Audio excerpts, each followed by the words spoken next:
anorexia nervosa and other similar eating disorders have been around for centuries and have affected both men and women alike. Historical medical examiners believe that even the famously infamous Mary Queen of Scots exhibited symptoms of anorexia. Eating disorders have the highest mortality rate of any other mental disorder in the United States.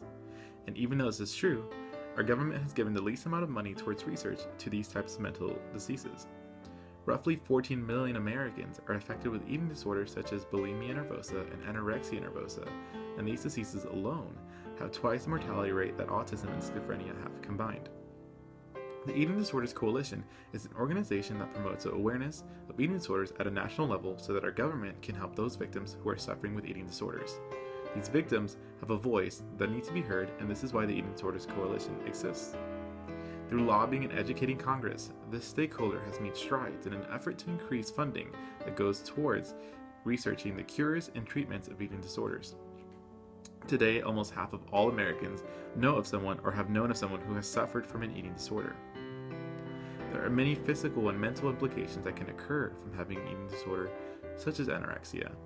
These include brain damage, infertility, or cardiac arrest. A very common occurrence in people who suffer from eating disorders are the voices that they hear inside their heads. These voices will crowd their thoughts, which can make life an impossibility at times, and most times it is an impossibility.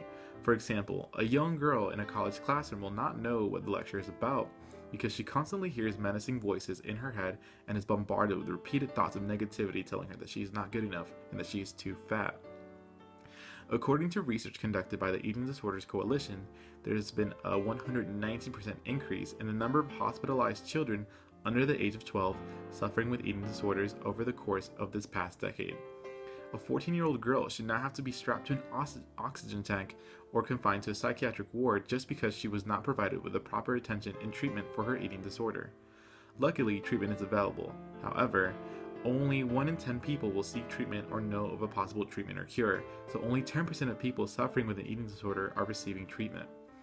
As a nation, we can help spread awareness of these diseases and educate others. Donating money is a very simple way of getting involved, but there are other better ways to make a change. As a country, we can help boost the confidence of our young people by encouraging them to love themselves as they are and telling them that their bodies are perfect. If we all write letters to our local congressmen and women, we can help the Eating Disorders Coalition get more funding for research so that our fellow Americans no longer have to suffer with these disorders.